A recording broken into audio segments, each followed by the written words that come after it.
promises. You do you and I'll do me, that's just the way it is. Boom. Biddly bo. Yes, here we go. There ain't nobody down around here. You know what time it is. Get that badger in and on and over here. We had to move back to get his greatness in. We're banging him absolutely all over at shop. Apologies. If you could smash a like for us, guys, like and subscribe to the channel. It's much appreciated. The YouTube algorithm is all over the shop at the moment, so I'm not sure what's occurring with it. But long live the shit vids. Do not fear, we're still here for a little bit longer at the very least. I'm heading up to Scotland imminently after this video, so if you could smash us a like, leave us a comment, I'll try to get back to you by the time I've landed in another country. Quick shit vid, Fabio Carvalho, so bit out of favour at Brentford. He is sort of like a central attacking midfielder in the alleged 10 role that I'm still unsure we even need. We have been linked with him, Carvalho, before, and I was up for that as a signing. And truth be told, I would be up for this in January. But I do think a move abroad is probably more likely, and there has been a few clubs sort of touted to come in for him. It is, like I say, the elusive 10 role that I don't think we need to explore in January whatsoever. I think we should keep going as we are with the 4-3-3 hype that I can't get enough of. We've got enough depth in midfield as well, like once players are back and around, you know, Tanaka's getting back into the fold and stuff, so Gruev's hanging around, Ampadu, Stack, Longstaff. We've got enough in there to hold that three, hopefully, to the end of the season, you know, in terms of remaining strong and not getting too many injuries in there. So I think we're all right as we are. I'd rather strengthen on the wing. I mean, he can play left wing, can Fabio Carvalho. But, you know, I think we need a right winger, don't we? Although we're about to talk about Aaronson, because obviously had an excellent performance at West Ham.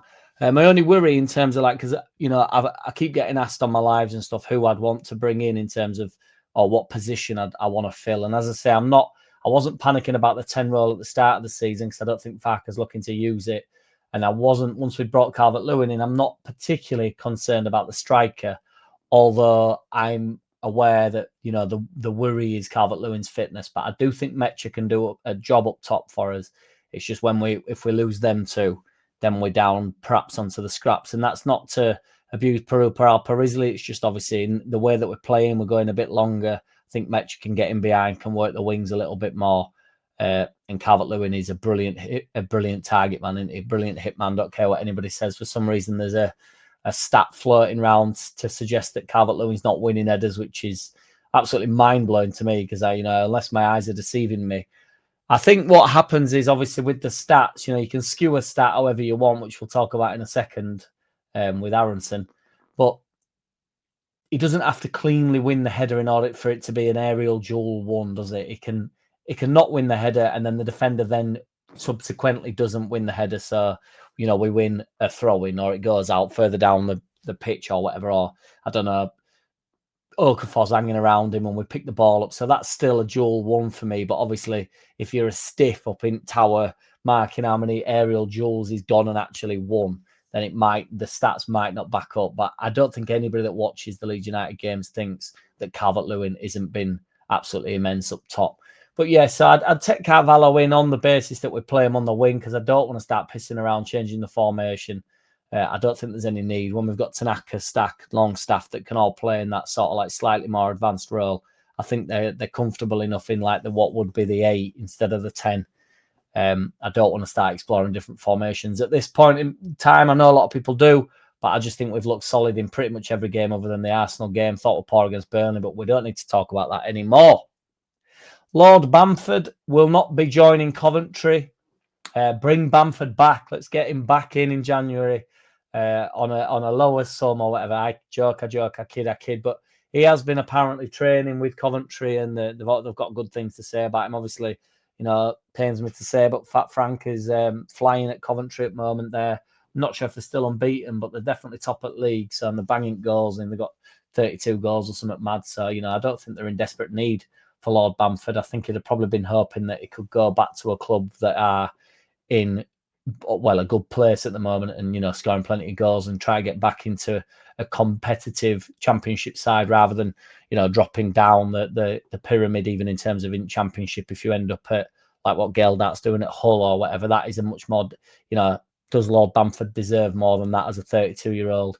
But ultimately, he's still a free agent. So I do wish him, as you all well know, the very best, because I really like Lord Bamford, and I would like to follow him, see what he's doing going forward for the twilight of his career.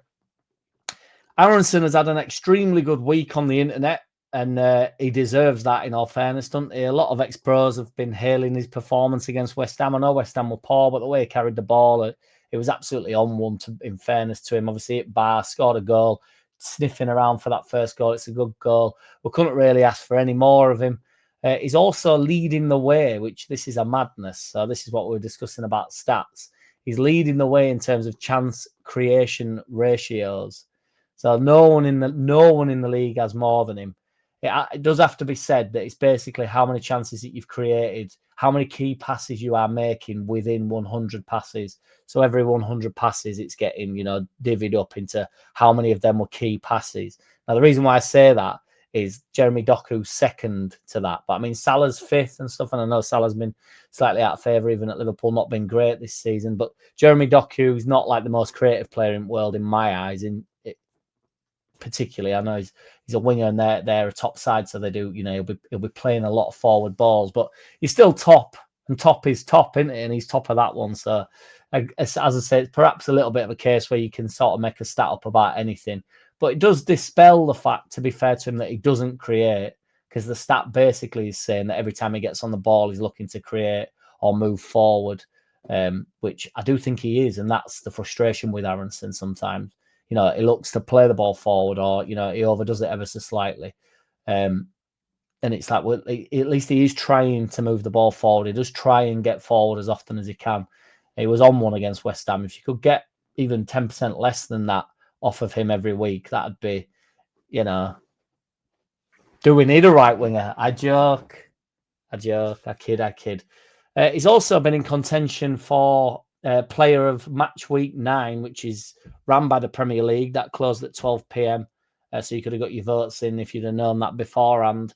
And people like Mbeumo and Eze, who've had really good weeks this week. So obviously, Scum won this week. Arsenal won it with an Eze goal.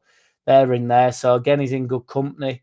I don't think he'll win that. But again, you've got to be in it to win it. It doesn't really matter if he wins it or not, does it? He's in the, I think there was 8 players mentioned, and he was one of them, so 10 games a week, isn't there? It's not bad going. You're in good company. He was the player of the match. Of that, there's no doubt. Man of the match.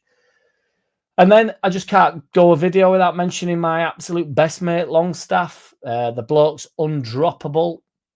Unless, obviously, we're up against lower competition like Burnley. Oh, you absolute yawners. But he's had 9 appearances, 656 minutes played, 1 goal, 2 assists, created 5 big chances created in general 18, shots 8, pass accuracy 85.3, successful crosses 17, which have been a revelation since he's been getting on set pieces, touches 416, tackles 27, duels 1, 45, interceptions 5 in 9 appearances. Longstaff, my best mate, ain't no doubt about it. Like, subscribe. If you could show your mate, tell your mate to watch the vids, hit the notification bell. It'd be much appreciated. Keep the views coming in, guys. As I say, the algorithm has hit the short to long term, mid-length videos, basically. And obviously, we like to do a shit vid a day, but I've been doing one every 2 days at the moment, just so that, the views aren't wasted on everybody. I don't want to just be like, not getting any views on any of the videos. So people keep saying, like, why is the video getting held from me? It's like, I don't know. But it is shit does, but we keep moving. Appreciate every which one of you. Take care, and I'll see you very soon for another quick shit vid in a bit. I don't wanna play no games. No, I don't wanna play no games. No, I don't wanna hear your promises. You do you, and I'll do me. That's just the way it is. Boom.